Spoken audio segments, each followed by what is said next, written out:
Seja bem-vindo a mais um vídeo, meu nome é Alexandre Siqueira. Nesse vídeo a gente vai conversar um pouco aqui sobre as movimentações da Bolsa de Valores nessa semana e o que esperar, né, para essa próxima semana que se inicia, beleza? Pessoal, então, sem mais delongas, vamos ao vídeo, vamos à tela. Essa semana foi uma semana bem conturbada aí para a Bolsa brasileira.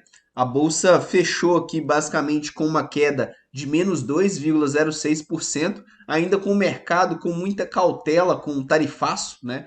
O Donald Trump, que durante o mês aí de julho anunciou as tarifas de 50% sobre os produtos brasileiros e acaba que isso aí impacta de forma geral as empresas, né, domésticas, tá? Então, para essa semana a gente está com a bolsa em menos 2,06%. No mês, né, a bolsa ela também corrige, ela corrige aí 3,84%, uma correção ainda bem tranquila, tendo em vista que esse ano, né, esse ano de 2025, a bolsa ela subiu bastante, ela saiu lá dos 118 mil pontos e buscou aqui a região dos 140 mil pontos, onde foi o topo histórico dela.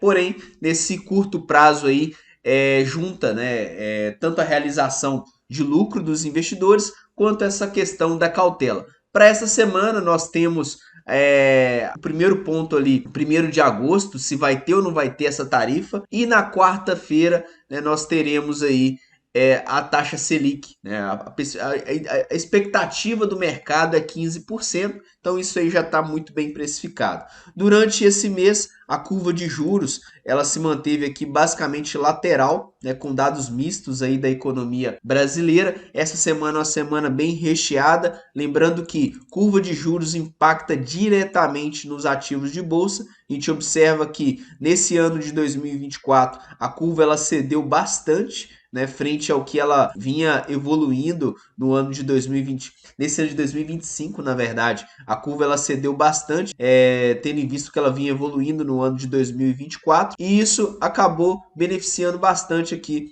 os ativos de risco, tá?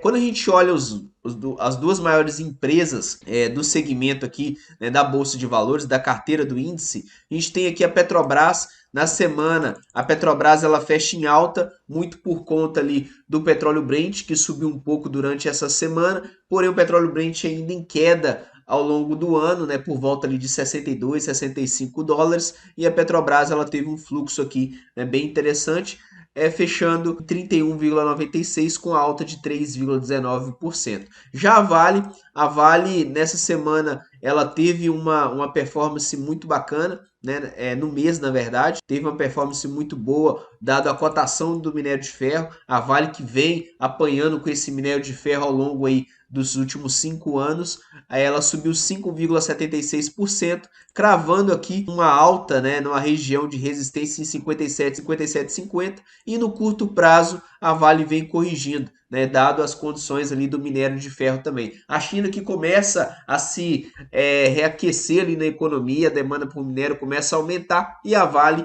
ela acaba se beneficiando com isso e respondendo muito bem, tá bom? Já o IVVB11, que é o ETF que replica o IVV, né, o S&P 500, ele segue em alta, temporada de resultado lá fora, já vem recheada aí com resultados fortes das empresas de tecnologia e, além disso, nessa semana, né, nós tivemos ali o Trump anunciando um acordo comercial com o Japão e aí isso atrai bastante investimento ali para o cenário americano e acaba beneficiando as empresas, em especial as empresas de tecnologia aqui, tá? Então, IVVB11 em alta, bolsa queda, né? Vale ali próxima região de resistência.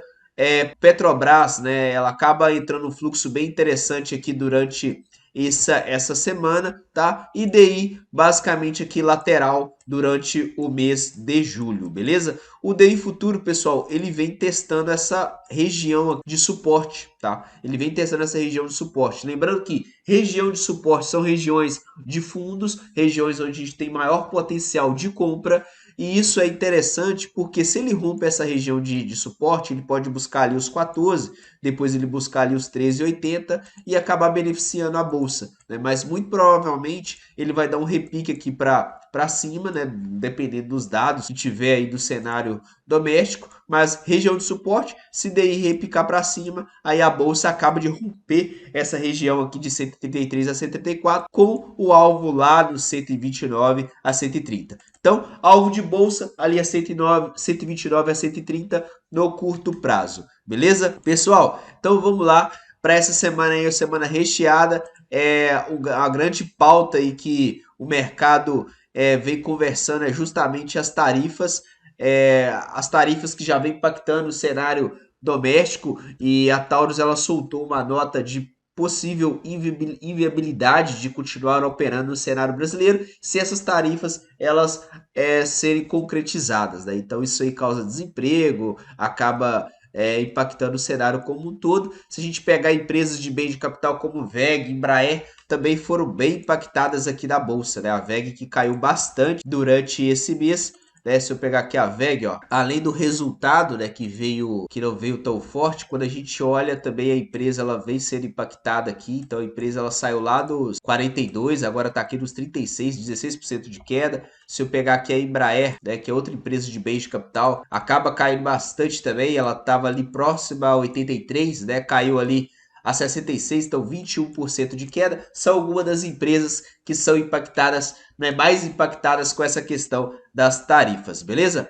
Pessoal, para essa semana a gente tem o calendário aí recheado. Segunda-feira, né, na verdade aqui essa semana, terça-feira, a gente tem dados do consumidor e oferta de emprego de outros, né, saindo lá fora. Isso aí bem interessante para quem acompanha o mercado americano.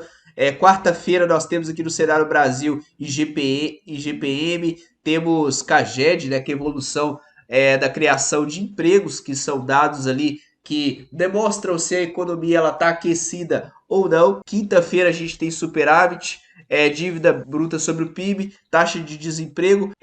Na sexta-feira aqui a gente tem produção industrial, tá? E na quarta-feira, eu não falei, nós temos aqui taxa de juros. Então, a semana recheada aí de indicadores macroeconômicos, né, que basicamente vão ditar para onde que as economias globais, né, o Banco Central tanto brasileiro quanto o Banco Central americano, ele vai conduzir os juros. E quando a gente fala de juros americano, nós temos aí uma probabilidade de 95,9% de manter os juros a 4,25 a 4,50 no cenário internacional, e 17/9 a gente tem ali 61% desses juros cair. Aqui dentro a gente tem a perspectiva ali, a expectativa dos juros manter a 15%, então a taxa Selic ele manter a 15%. Pessoal, resumão aqui, né, do nosso vídeo. Bolsa, possível correção, romper essa região de suporte, a gente pode ver bolsa ali a 130, 129 a 130, vale correção no curto prazo, ficar de olho nas notícias aí do cenário chinês. Petrobras, né, entrando fluxo ali dado as condições do minério de ferro, e o DI futuro testando aqui suporte, beleza? Pessoal, então eu fico por aqui, né? Espero que você tenha gostado desse vídeo, um vídeo bem informativo. Vou tentar fazer toda semana para você acompanhar aqui o canal e saber, né, as principais notícias e os movimentos aí das bolsas de valores, beleza? Então, um grande abraço e até mais. Valeu!